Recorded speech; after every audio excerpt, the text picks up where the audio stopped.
Enemy at the Gates, 2001, begins with a tense and harrowing scene that sets the tone for the entire film. It's 1942, and we are thrust into the midst of the Battle of Stalingrad, one of the most brutal confrontations of World War II. The opening sequence follows young Russian soldiers as they are transported by train to the front lines. Among them is Vasily Zaitsev, played by Jude Law, a seemingly unremarkable soldier from the Ural Mountains, who will soon become the central figure in this high-stakes battle of wits and survival. The train arrives at the banks of the Volga River, where chaos immediately unfolds. Soviet soldiers are being ferried across the river in overcrowded boats, with German planes swooping down from above, bombarding them with relentless gunfire. Explosions erupt around them, and the sense of panic is palpable. As the boats cross, the camera captures the fear and desperation in the soldiers' faces, most of them young men with no real combat experience. It's a visual representation of the overwhelming odds they are up against as they prepare to face the might of the German Wehrmacht. On the other side of the river, the real nightmare begins. Soviet officers are brutal and unyielding, handing rifles to only half of the soldiers, instructing the others to follow behind and pick up the weapons from fallen comrades. The fear of the German enemy is matched by the terror of their own commanders, who are prepared to execute anyone who retreats. This brutal tactic sets the tone for the rest of the movie, where survival depends not just on defeating the enemy, but on overcoming fear and mistrust within their own ranks.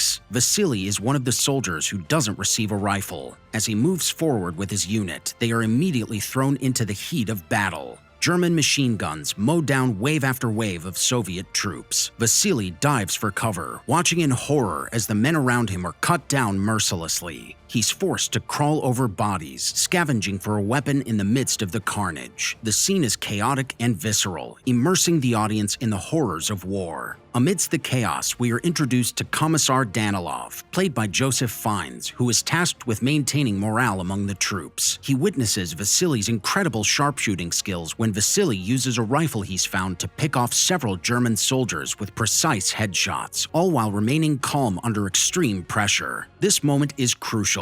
It marks the beginning of Vasily's rise from a mere foot soldier to a celebrated sniper, a symbol of hope for the Soviet forces. Danilov, recognizing the potential in Vasily's talent, sees an opportunity to boost Soviet morale by turning him into a hero of the people. He immediately writes an article about Vasily's exploits, portraying him as a folk hero whose bravery and skill will help turn the tide of the battle. This sets the stage for the next phase of the story, where Vasily's fame grows, attracting the attention of both his comrades and his enemies. The story then shifts to the aftermath of Vasily Zaitsev's remarkable sniping skills being publicized across Stalingrad. Commissar Danilov's article turns Vasily into a symbol of Soviet resistance, and soon his legend begins to spread. Morale among the Soviet troops is lifted as they hear stories of this young sniper taking down German officers with deadly precision. Vasily, who was just another soldier, now finds himself thrust into the role of a national hero, a responsibility he never asked for. Meanwhile, the German command takes notice of this rising Soviet sniper, whose growing reputation is becoming a serious problem for their operations. Enter Major Erwin Koenig, played by Ed Harris, one of the most skilled German snipers and an officer in the Wehrmacht. The Germans send Koenig to Stalingrad with one mission: eliminate Vasily and end his reign of terror.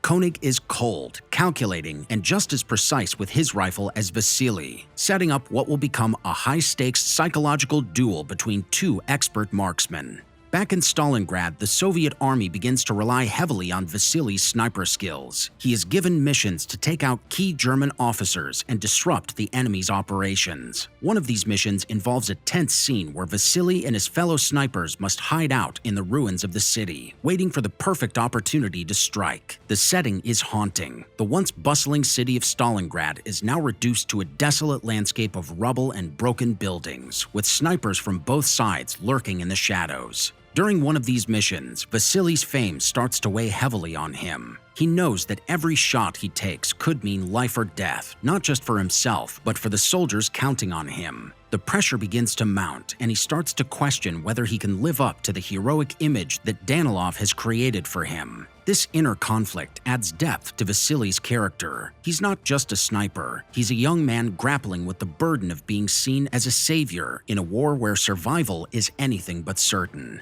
As Vasily continues to rack up kills, Major Koenig arrives in Stalingrad and begins his hunt. Koenig is a master of the sniper's craft, and he quickly learns that Vasily is no ordinary opponent. The film sets up a thrilling cat-and-mouse game between these two men. Both are highly skilled, patient, and intelligent, and their encounters are built on tension and strategy. Unlike the chaotic battlefield scenes earlier in the movie, the sniper duels between Vasily and Koenig are quiet, slow, and methodical. Each man knows that one wrong move could be his last. One of their first confrontations takes place in a bombed-out industrial complex. Vasily and Koenig both position themselves in the ruins, using the environment to hide and stalk one another. The silence is deafening as they wait for the other to make a mistake. The tension is palpable as the camera shifts between their perspectives, showing how each man is trying to outthink the other. This is not just a battle of skill, but a battle of nerves, and the stakes couldn't be higher. Both men know they are up against their equal, and the entire city of Stalingrad becomes their battleground. The war may be raging around them, but for these two snipers, the only thing that matters is outlasting the other. The tension between Vasily and Major Koenig reaches new heights. The psychological aspect of their deadly duel intensifies, turning the ruins of Stalingrad into a personal battlefield. Both snipers are at the top of their game, and their chess-like game of wits keeps the audience on the edge of their seat. The film highlights the enormous pressure on Vasily as he becomes increasingly aware that Koenig is hunting him. Every move he makes is calculated, every decision weighed, knowing that a single misstep will mean his death. The weight of this ongoing sniper duel starts to wear on Vasily. While he remains a deadly and efficient sniper, the constant threat of Koenig lurking in the shadows begins to take a psychological toll on him. Vasily's confidence falters as the danger becomes more personal. This is no longer just about the war. It's about survival, pride, and skill. During one particularly intense sequence, Vasily and Danilov set up a plan to draw Koenig out. They create a scenario where Koenig is led to believe that Vasily is exposed, using a decoy to lure him into taking a shot. However, Koenig is no fool. The German sniper carefully observes the situation from his hidden vantage point, analyzing every detail, waiting for Vasily to make a mistake. The suspense in this scene is palpable, as the audience is never sure who will fire first or who will win this round of their lethal cat-and-mouse game. In the end, both men narrowly escape without taking each other down, but the encounter only strengthens their mutual respect and enmity. Meanwhile, the relationship between Vasily and Commissar Danilov becomes more complex. Danilov continues to write articles that praise Vasily's heroism, turning him into a symbol of Soviet resistance. The myth of Vasily Zaitsev grows, but Vasily begins to feel the weight of his responsibility. He doesn't see himself as a hero. He's simply trying to survive the war. But the Soviet propaganda machine has made him into something larger than life. The dynamic between Vasily and Danilov starts to strain, particularly as Vasily grows close to Tanya, a fellow Soviet soldier played by Rachel Weisz. Tanya, who initially idolized Vasily because of his reputation, soon becomes a significant figure in his life. As they spend more time together, their bond deepens into a romance. This relationship complicates things further, especially for Danilov, who has also developed feelings for Tanya. Danilov's jealousy slowly festers, and though he continues to promote Vasily's image as a hero, there's a subtle shift in his attitude. The war is no longer just about defeating the Germans for Danilov. It's also about personal rivalries and unspoken desires. Koenig, meanwhile, learns more about his opponent through careful observation and intelligence. The film portrays Koenig not as a heartless villain, but as a methodical and determined soldier who respects his adversary. He, too, feels the weight of the duel. While his mission is clear, eliminate Vasily, Koenig begins to see Vasily as a worthy rival, making their contest even more personal. The action builds toward another dramatic confrontation between Vasily and Koenig, this time in the war-torn ruins of an industrial plant. The tension is almost unbearable as they both take up positions, each trying to outmaneuver the other. The camera switches between their perspectives, heightening the feeling of being trapped in a deadly standoff where only one can survive. As their duel escalates, it's clear that both men are pushing themselves to the limit. They are exhausted, physically and mentally, as the constant state of alertness is wearing them down. By the end of this section, the psychological battle between Vasily and Koenig is at its peak. Each sniper knows that their next move could determine the outcome of the duel and possibly the entire Battle of Stalingrad. The tension between Vasily and Major Koenig reaches its breaking point. Both snipers are physically and mentally exhausted from their drawn-out duel, but neither is willing to back down. The film masterfully builds on the psychological stakes, making this more than just a battle between two soldiers. It's a personal war of pride, skill, and survival. The ruined city of Stalingrad becomes the ultimate battleground, with every corner and shadow potentially hiding death. At this point, Vasily is fully aware that Koenig is not an ordinary sniper. He's a master of his craft. Every encounter with Koenig leaves Vasily more drained, but he knows he has to finish what he started. His legend has grown too large to retreat now. At the same time, the romance between Vasily and Tanya deepens, providing Vasily with a rare glimpse of hope and human connection amid the horrors of war. However, this love also makes him more vulnerable. He now has something personal to lose, which Koenig can exploit. Koenig's strategy becomes clear. He knows that Vasily's relationships can be used against him.